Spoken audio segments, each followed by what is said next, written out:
Bonjour, bonjour à toutes et à tous.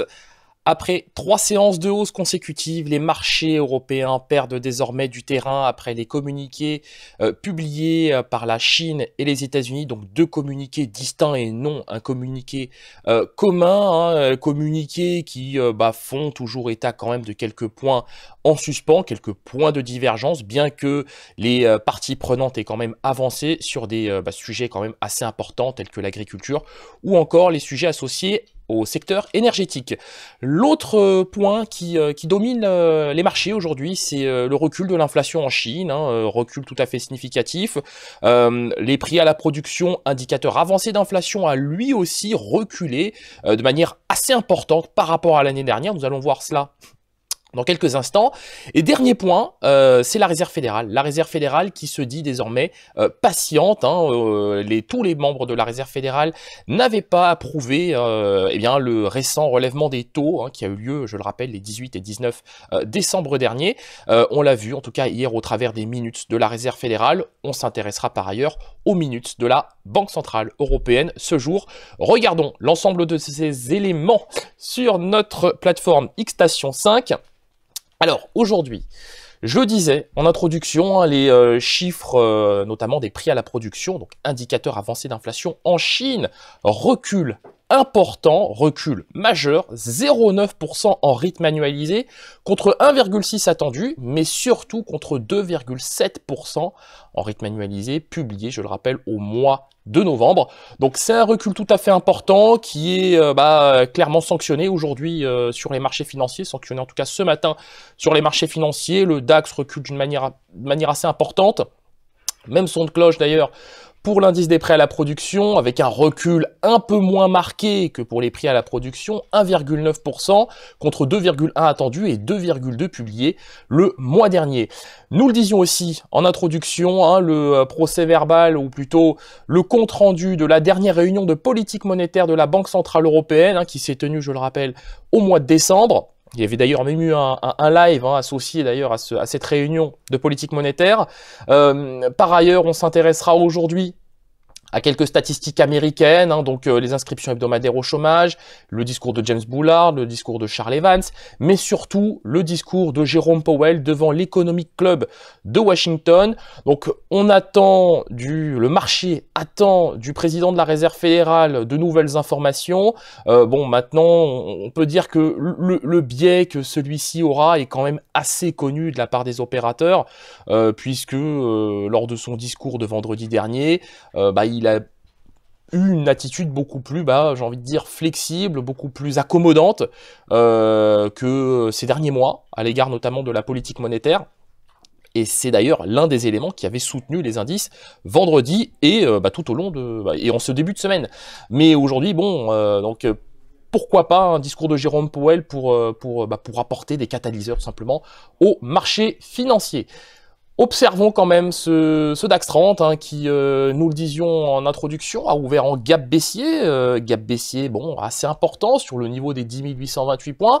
Le marché a testé le niveau des 10 789, on le sait, c'est un niveau de support assez important.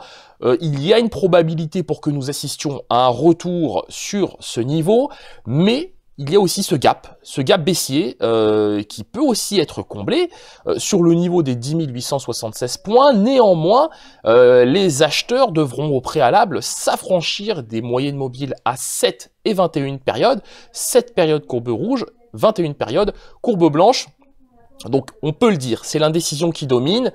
Il y a autant de probabilités de combler ce gap que de rallier le niveau des 10 789, mais au regard des récentes statistiques, notamment en provenance de Chine et des divergences qui persistent entre la Chine et les États-Unis, on est tenté quand même de dire et de penser qu'il y a aujourd'hui une probabilité pour qu'il y ait quand même un retour sur ce niveau des 10 789, donc la faveur, j'ai envie de dire, des marchés est plus vendeuse qu'acheteuse au moment où je m'exprime. Concernant la paire euro-dollar, donc nous l'anticipions en ce début de semaine, un retour sur le niveau des 1,15, on s'en est très largement affranchi hier avec ce retour sur le niveau des 1,1570. Alors, inutile de le dire, je pense que ça se voit comme le nez au milieu du visage, la tendance est acheteuse, haussière et très clairement haussière. Bien qu'on ait assisté à un pullback sur le niveau des 1,1540, un retour sur le niveau des 1,1570 est très probable au moment où nous enregistrons ce Good Morning Market, puisque les prix semblent, en tout cas, ont été soutenus par ce support des 1,1540 et semblent s'affranchir au moment où nous parlons de ces moyennes mobiles à 7 et 21 périodes. Poursuivons cette analyse avec l'indice S&P 500 qui perd du terrain, qui accuse un léger repli, qui accuse un beau repli quand même ce matin depuis ses récents plus hauts sur le niveau des 2596 points. Alors on a quand même bien gagné, on a quand même bien progressé sur cet indice S&P 500.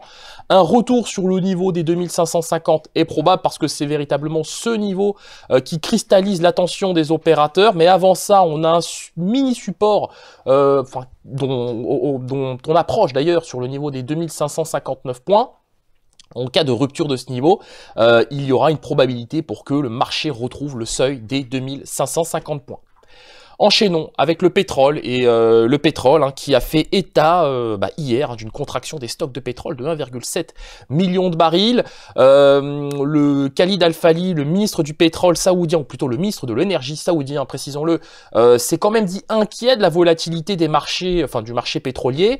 Le WTI a rallié hier le seuil des 52,50, donc c'était sur ce niveau. Le Brent de son côté a retrouvé le niveau des 60 $ le baril. Le WTI gagne plus de 20%, 20,9% depuis le 24 décembre dernier. On se souvient des cotations à 42,3 $ le baril. À ce moment, il y avait énormément d'inquiétudes, notamment autour du ralentissement de la demande.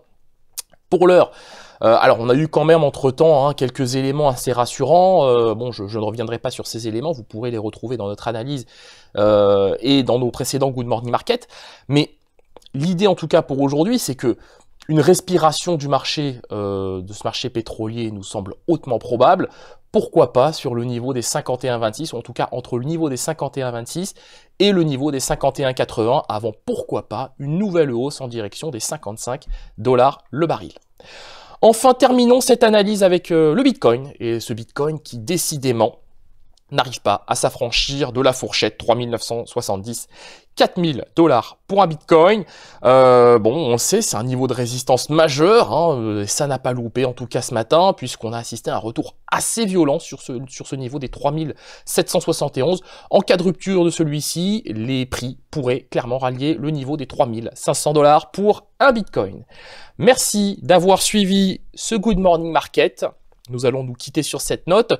Nous vous souhaitons une excellente séance de trading, une excellente journée. N'hésitez pas à partager et à liker cette vidéo. Au revoir.